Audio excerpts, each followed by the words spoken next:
Good evening and welcome to NTD News. I'm Stephanie Cox. Here are today's top stories. Does the FBI have documents about criminal misconduct by President Biden? Two top Republicans say they do and are demanding answers. We have reaction from Capitol Hill. Homeland Security Secretary Mayorkas visiting the border. We hear from both Republican and Democrat strategists for their take on the border crisis. A new poll finds that nearly half of Americans are nervous about the safety of their money in their bank accounts. As yet another bank is seeking buyers, we talk with an economist to find out what people are afraid of. A U.S. Marine veteran has reportedly choked a subway passenger to death. Witnesses say the passenger was acting unruly. And the jury reaches a verdict in the trial of British singer Ed Sheeran. Find out what they concluded about whether Sheeran copied from Marvin Gaye's Let's Get It On.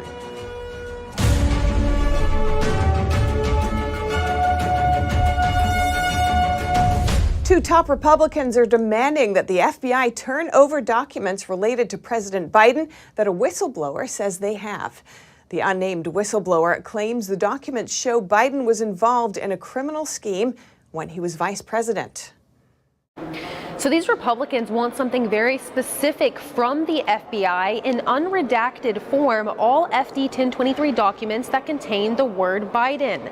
The GOP lawmakers claim that the DOJ and FBI have documents that allege a criminal scheme between then Vice President Biden and a foreign national involving an exchange of money for policy decisions. The information came from a whistleblower that lawmakers claim is credible.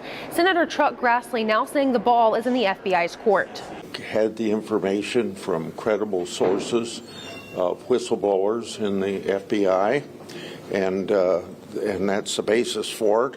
And now it's up to the FBI to produce the information. Grassley and Comer say it's unclear whether the DOJ or FBI ever took steps to investigate this matter. And other Republicans are expressing support for this effort. Senator Roger Marshall telling me the FBI has already discredited itself.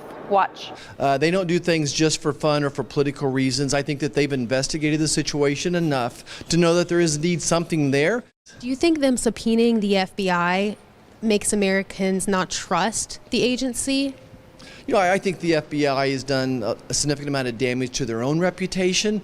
And that being said, the rank and file FBI agents that I met are incredible people. But I am very concerned. I think America is very concerned about the top of the FBI and some of that leadership that they have become a very politicized. Although Democrats have cast doubt on the legitimacy of the information from the whistleblower.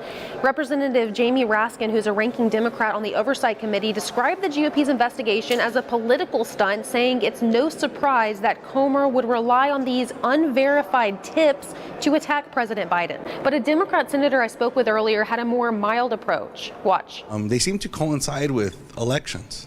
Whistleblowers must be taken seriously in the country. But with that comes immense responsibility as well to conduct an honest, transparent, open conversation with the American people, getting to the bottom of things. And this subpoena is in addition to the GOP-led ongoing investigations into the Biden family. The House Oversight Committee has revealed a deal in which the Biden family has received $1 million from a Chinese company through a third party. Reporting in Washington, D.C., Melina Weisskopf, NTD News. And looking abroad, a sharp denial. The White House says it had nothing to do with the alleged drone that exploded over the Kremlin. NTD's Iris Tao has more on what Moscow and Washington are saying. Russia on Thursday blamed the U.S. for an alleged drone attack on the Kremlin, but the White House gives a straight denial, calling Moscow's claims lies. Watch. One thing I can tell you for certain is that the United States was not involved in this incident in any way, contrary to Mr. Peskov's lies. And that's what they are, just lies. With videos online appearing to show a drone exploding over the Kremlin, Moscow on Wednesday first accused Ukraine of launching the purported attack in an attempt to assassinate Russian President Vladimir Putin, who was reportedly not in the building at the time. And on Thursday, the Kremlin accused Washington of determining the targets of the attack. But both the U.S. and Ukraine have denied having anything to do with the strikes. So it perfectly fits in his frame, the framing that President Putin has tried to label this war as, like it was some sort of existential threat to Mother Russia, and of course it's not. And the latest back and forth comes as the U.S. intelligence chief says Russia is unlikely to be able to launch a major attack this year. Russian forces are facing significant shortfalls in munitions and are under significant personnel constraints. Reporting by Iris Tao, NTD News. Turning to the border, U.S. Homeland Security Secretary Alejandro Mayorkas is visiting the U.S.-Mexico border ahead of the end of the pandemic-era health policy, Title 42.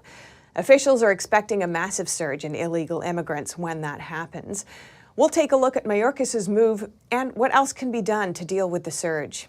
Earlier today, I spoke with Robert Polito, a Democratic strategist, civil rights attorney, and former Democratic State House candidate, for his analysis. Robert Polito, welcome to our show. Thanks so much for coming on. Thank you. Now, Mayorkas is visiting the U.S.-Mexico border today and tomorrow. He's expected to review the, law enforcement's Title 42 response plans. What's significant about that, do you think, and what do you expect to come of it? I don't expect very much to come up there. This is very much performative, as it's not as if the immigration secretary has much power to actually change what the U.S. laws are now. They can only plan for what is anticipated to be a rush of individuals who have been, in some cases, waiting as much as 2 to 3 years for the opportunity to make an asylum claim here in the United States of America. I'm hoping that Secretary Mayorkas makes the case again to Congress that we have to have comprehensive immigration reform of such a nature that will try to solve this problem, if not just ameliorate it. We've been attempting to do this for 40 years in America. We have not done so. I think this is a time above all others when Republicans and Democrats have to come together and pass a big comprehensive immigration reform law that will prevent this problem in the future. We've had the same deal on the table in various forms for over a decade at this point in time. Kevin McCarthy will be introducing the Republican plan for immigration that, very similar to the budget, is dead on arrival. The parties have to get together, put their heads together, and actually hammer out an agreement that will be able to pass both the conservative House, the Democratic Senate, and go into law, because otherwise we're passing this off to our state and local governments that simply cannot handle it. What do you think needs to change to cause that kind of cooperation? If the images of thousands of people trying to become Americans is not enough to motivate our Congress to put together a package to help these individuals, I don't know what could be.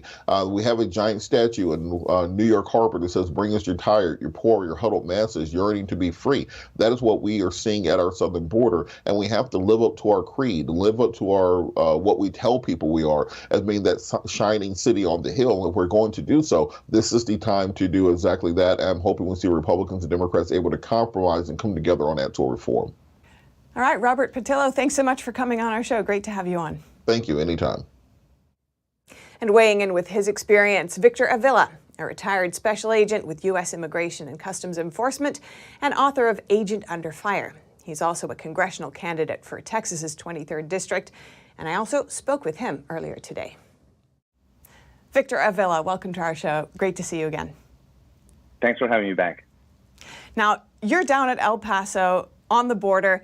You've been out there seeing what's going on. We're seeing a surge of migrants already ahead of the end of Title 42. Could you tell us more about what you're seeing? Absolutely. I've been here all week, and let me tell you, I'm born and raised in El Paso, Texas, and worked a lot of my law enforcement career in this town, and I didn't recognize it. There's thousands of people in downtown El Paso lining the streets, on the sidewalk. What they're trying to seek sanctuary at one of the churches down there, but it's already expanded beyond the block radius of the church, and it really is chaotic, and it's really inhumane how the people have been placed in these conditions because of the open border policy. I talked to a lot of the migrants, and they've gone through some treacherous journeys. I can't even share that. They're very graphic, but I'm here to tell you, they've been victimized, but because of the open border system.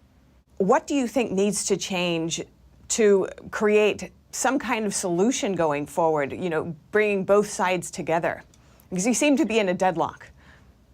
It really is, and right now there's a big bill on Capitol Hill to address just that. It started off as H.R. 29, Congressman Chip Roy's bill. Now I think it's been absorbed into H.R. 2. It's a good bill, but it's a bill that helps secure the border. You can't help these people unless you secure the border. We need to allow people to come to this country the legal way, and a lot of it is to shift the burden back to those host countries, those home countries.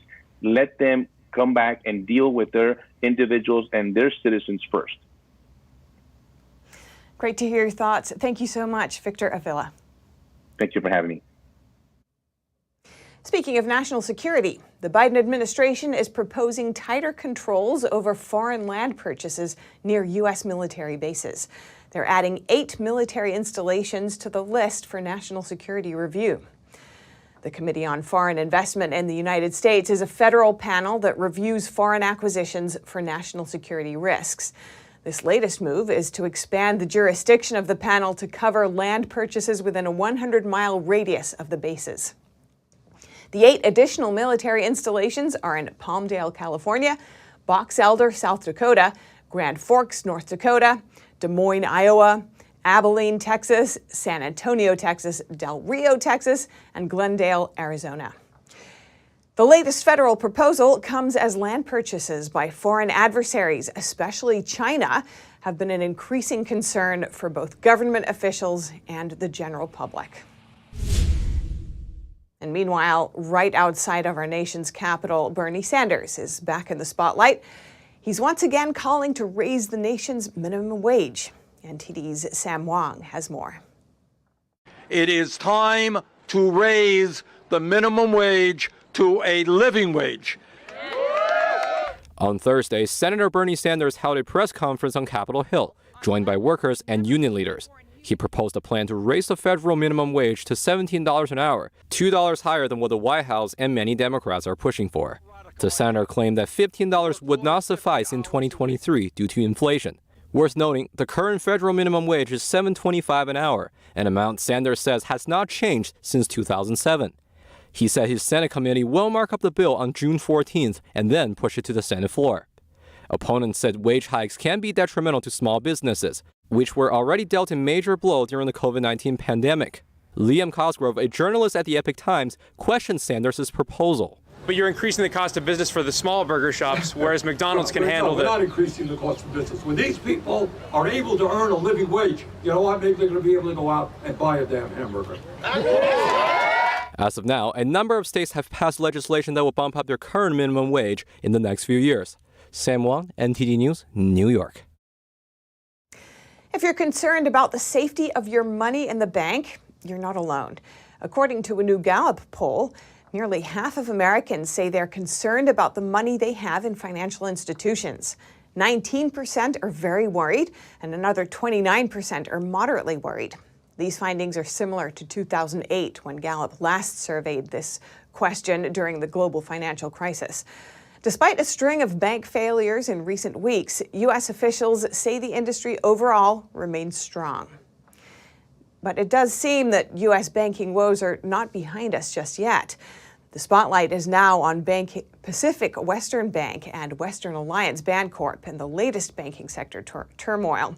Here's NTD's Don Ma with more details. All right, thanks, Steph. Regional banks Pacwest and Western Alliance Bancorp stocks are plunging. So here to talk to me about this is Daniel Lacaille, Chief Economist at Tristis Hedge Fund. Now, Daniel, to start off, what's happening here? What is happening, unfortunately, is very clear, is that the Silicon Valley Bank collapse and the First Republic collapse were not solved. That the Federal Reserve, the messages coming from consensus, etc., saying that everything was under control and that the liquidity injections would help regional banks sort out their position, actually were messages that were very optimistic, but very far away from the mark. So my understanding is that this happened, their stocks plunging, after talks of a potential sale in part or whole of these banks. Now, what does this tell us? Well, it basically tells us that the equity value of a bank is something that is very, very difficult to gauge. It's very difficult at the end of the day to think that the message that we've heard many times in the stock market from investors and from analysts saying that banks are always very cheap, valuations are very low. Well, when liquidation starts to be an issue, most people find out that valuations are much lower when liquidation starts than the aggressively conservative estimates of some investment bankers or analysts. What are people afraid of, to put it very simply? Well, I think that what people are afraid of is that if the bank enters into financial difficulties, deposits are not going to be made whole. In fear that if there was a domino effect of the Silicon Valley Bank First Republic situation, they would see a very significant proportion of their deposits lost. Yeah, I think you make some great points. Thank you so much for talking with me, Daniel, today. Always a pleasure. Thank you so much. Back to you, Steph. Thanks, Don. Turning to artificial intelligence now. The White House is announcing new measures on the technology. This comes after Vice President Kamala Harris met with tech CEOs earlier today. The White House is planning policies to shape how federal agencies procure and use AI systems. The step could significantly influence the market for AI products, and it could control how Americans interact with AI on government websites, at security checkpoints, and in other settings. The National Science Foundation will also spend $140 million to promote research and development in AI. Harris and other Biden administration officials met today with the CEOs of Google, Microsoft, ChatGPT creator OpenAI, and Anthropic. Harris said in a statement after the meeting, quote, "Advances in technology, including the challenges posed by AI, are complex. Government, private companies, and others in society must tackle these challenges together." In Georgia, elections offices are no longer allowed to accept private funding. Governor Brian Kemp signed a bill today that closes a loophole in the law. NTD's Arlene Richards has more. Georgia's Republican Governor Brian Kemp signed a bill on Wednesday that seems to be an effort to block major Democrat donors from affecting how elections are run. The bill requires that all costs and expenses relating to election administration are paid for with lawfully appropriate public funds. It prohibits certain local governments and persons from soliciting or accepting donations or other things of value to support the performance of election administration. Former Republican U.S. Senator Kelly Loeffler attended the signing and applauded the new law. In a Twitter post, she said, "Grateful to the conservative lawmakers who championed this law and proud of my team at Greater Georgia who have led the fight to end Zuckerbucks in our state." Loeffler and her group Greater Georgia called for an investigation after the Democrat stronghold DeKalb County in January unanimously voted to accept a $2 million grant from an arm of the Center for Tech and Civic Life, a national nonprofit that has backing from Facebook and its founder, Mark Zuckerberg. Yes, I make a motion that this item be approved. You have a substitute coming, so we just need to make sure that substitute is included in the motion. In a February statement, Greater Georgia said that in 2020, CTCL partnered with Mark Zuckerberg to funnel $45 million into Georgia in mostly blue counties ahead of the election, boosting turnout in Democratic counties. According to the statement, Georgia lawmakers in 2021 had banned election offices from accepting outside money. But it states that DeKalb County Board of Elections Chair Del Loman Smith and the county found a way to skirt the law. Smith told Decatorish.com in January that since election offices are not allowed to receive grants directly, the lengthy application process was led by the county's finance department. So far, we haven't gotten the Election Commission's response to this latest law. But in February, the county's attorney, Vivian Ernestis, responded to Loeffler's call for an investigation. She told Decatorish.com that Smith wasn't the right person to talk to about the application process. Ernestis confirmed that her staff reviewed the grant to ensure that it complied with the law. And she said, quote, "I have looked at it and I believe that it is legally viable, legally defensible." And she also said that the grant process was handled by the county finance department. Arlene Richards, NTD News. Coming up, a subway passenger in New York puts another rider in a chokehold, ultimately killing him. find out what witnesses say about how it happened. And a jury rules on British singer Ed Sheeran. He was accused of copying a song by Marvin Gaye. See how the pop star reacts coming out of the courthouse today. Stay tuned for more here on NTD News.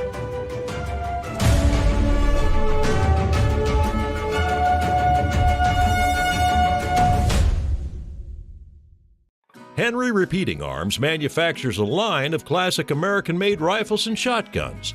With over 200 models to choose from and a wide variety of finishes and calibers, there's a Henry that's right for you. Every purchase is backed by our lifetime warranty and award-winning customer service. We invite you to order a copy of our free catalog and decals. Simply call the number on your screen or visit henryusa.com. That's henryusa.com.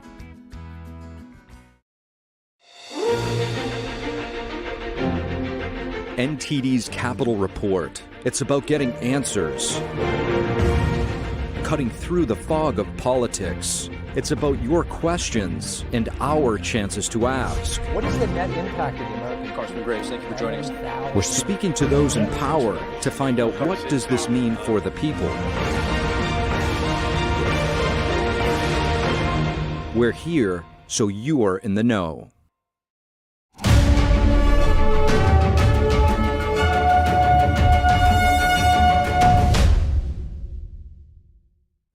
A tragic incident in New York City. A United States Marine veteran choked a subway passenger to death. Witnesses say the passenger was unruly and acted aggressively. NTD's Jason Perry has the story and a warning now. This report contains video footage that some viewers may find disturbing. I'm here in New York City next to the subway station where a Marine veteran reportedly choked to death an unruly passenger. A witness explained what the passenger did. He interrupted in the train and then started yelling violence language. I don't care if I die. I don't care if I'm going to jail. I don't have any food. I don't have any beverage. I'm done. And that's around the time a Marine veteran and two other men intervened. As seen in this video from Wednesday, the Marine veteran wearing a tan jacket has that passenger in a chokehold from behind. Two other men nearby appear to be there to help restrain the passenger, who was later identified as Jordan Neely. He was known for impersonating Michael Jackson, as seen in this video from about 10 years ago. A witness said the Marine veteran had Neely in a chokehold for 7 or 8 minutes, while others have said it was for 15 minutes.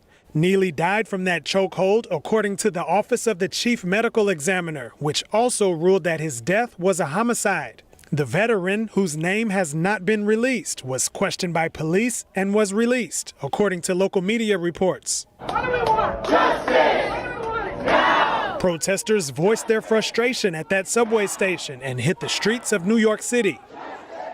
On the other hand, New York City Mayor Eric Adams said this about the incident. Each situation is different. I was a former transit police officer, and I responded to many jobs where you had a passenger assist someone. And so we cannot just blatantly say what a passenger should or should not do in a situation like that.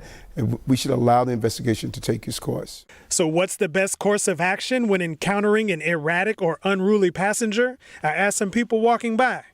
I usually switch cars or get off. It's always about situational awareness. You know, like I see people come in, grab a seat and jump into their cell phone and they're alien to everything that's going on around you. Not necessarily the wisest course of action. I have to feel out the situation because I recognize that sometimes ignoring makes it worse. Walk away. Why is that the best thing to do? You diffuse the situation. A spokesperson for the Manhattan District Attorney's Office said the investigation will be handled by senior prosecutors. He also said they'll give an update when there's additional information to share with the public. Jason Perry, NTD News, New York. And we'll keep you updated as that story develops. But also in New York today, a jury weighed in on singer-songwriter Ed Sheeran. They concluded that he didn't copy his song from Marvin Gaye. Sheeran spoke to reporters after leaving the courthouse. I'm obviously very happy with the outcome of the case, and it looks like I'm not having to retire from my day job after all. But at the same time, I'm unbelievably frustrated that baseless claims like this are allowed to go to court at all. We've spent the last 8 years talking about 2 songs with dramatically different lyrics, melodies, and 4 chords, which are also different and used by songwriters every day all over the world. The trial took 2 weeks and featured a courtroom performance by Sheeran. The jury ruled that Sheeran didn't steal key components of Marvin Gaye's 1970s tune, Let's Get It On, when he created his hit song, Thinking Out Loud. The heirs of songwriter Ed Townsend, who co-created Marvin Gaye's song, sued Sheeran. They said Thinking Out Loud had so many similarities to Let's Get It On that it violated the song's copyright protection. During the trial, Sheeran insisted that the copyright claim was a threat to all musicians who write their own songs. Sheeran's song, which came out in 2014, was a hit, winning a Grammy for Song of the Year. And today is Star Wars Day. It falls on May 4th every year. And if you're wondering why, say these words out loud. May the 4th be with you. See? So, what's the best way to celebrate one of the most well-loved movie franchises in history?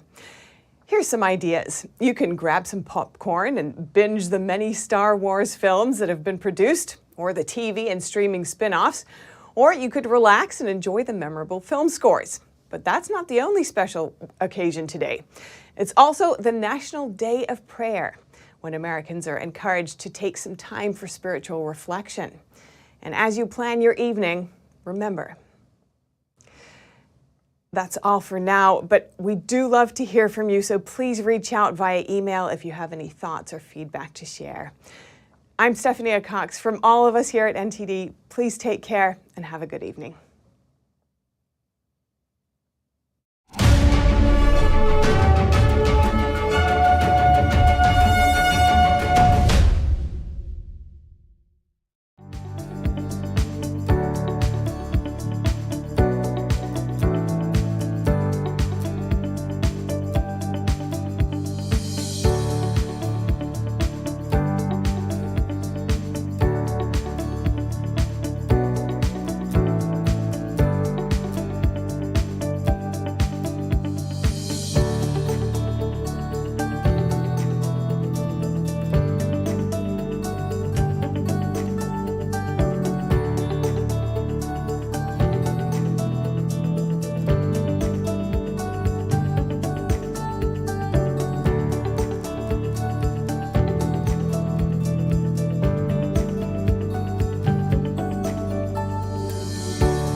Thanks for watching us on YouTube. Did you know YouTube only keeps selective videos on its platform? So if you want to make sure you get the full picture, just subscribe to our newsletter.